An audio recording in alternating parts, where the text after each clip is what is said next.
النهاردة بنعمل الدوناتس بطريقة سهلة وبسيطة جدا. مقاديرها نص كيلو دقيق 500 جرام، معلقتين كبار سكر، معلقة خميرة برضو كبيرة، بيضتين، فانيليا،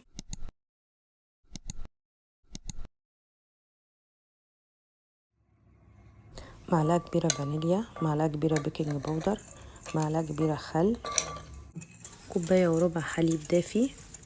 بنحط كل المكونات، نحط الحليب وبعدين البيضتين والخميرة والسكر، بعدين نقلبهم كويس، ونحط بعد كده الدقيق 500 جرام أو نص كيلو، نعجن. بعد ما نعجن كويس قوي نضيف لهم معلقتين كبار زبدة ونعجن تاني. بعد كده بنتركهم، نغطي ونتركهم لمدة ربع ساعة.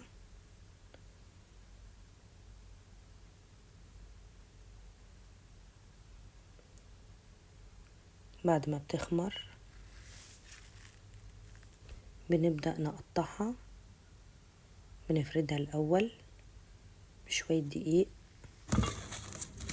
ونفردها، وبعد كده نقوم جايبين، لو عندي قطاعة بقطع بيها، ما عنديش، أنا ما كانش عندي، جبت غطا متوسط، غطا برطمان،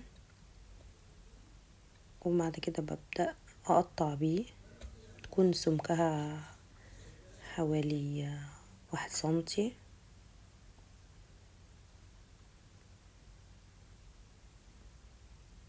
بنقطعها بالتساوي، وبعدين بنشيل الفواصل اللي في النص.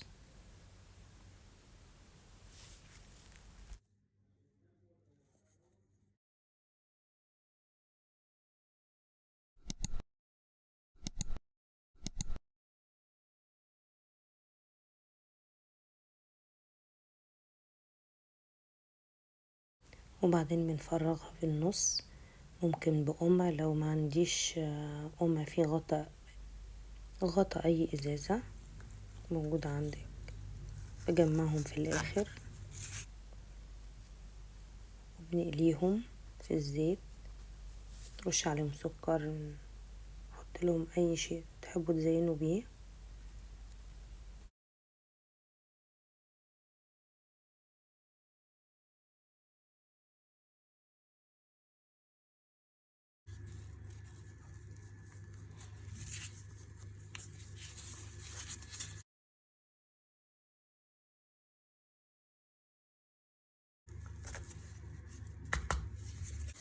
بنحط الزيت على النار، نسخنه، ما يكونش سخن قوي. نبتدي نحط الوحدات اللي احنا بدأنا بيها عشان بتكون خمرت، نحمرها تحمير ذهبي كده. بعدين بنطلعها عشان نبدأ نزينها.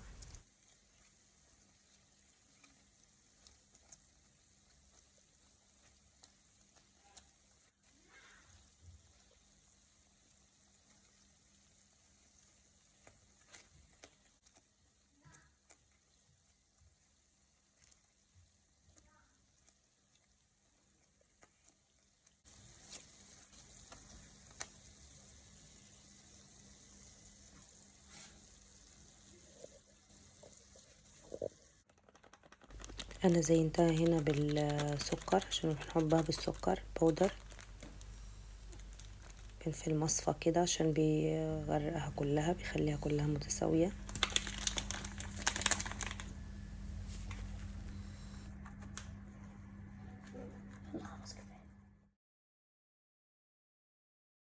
وانا سيحت هنا شوكولاتة بيضة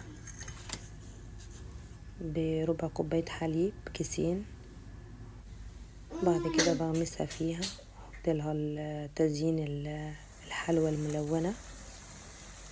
وهنا الباقي اللي كان طالع من قلبها حمرته، قليته في الزيت ده بعد ما اتزينت.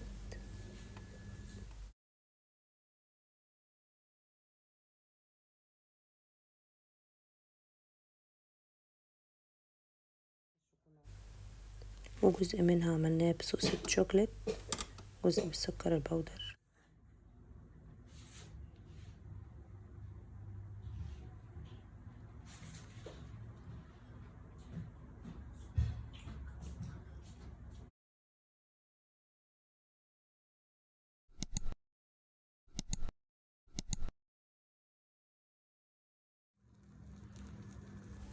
شوفوا قد ايه شكلها جميل، هشة وطرية،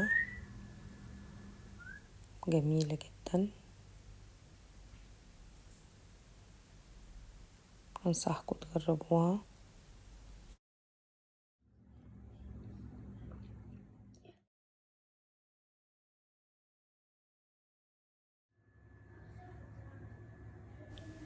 النص كيلو عمل لنا كمية ما شاء الله كبيرة.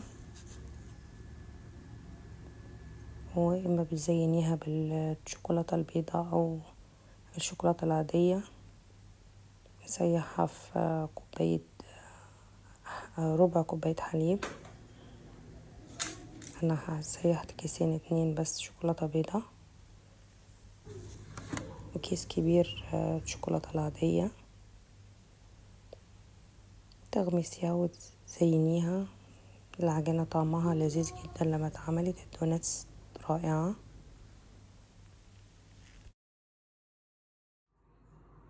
ده كان شكلها النهائي، وبالهنا والشفا. دوناتس جميلة ورائعة، وأوفر من ما هتشتريها من أي محل.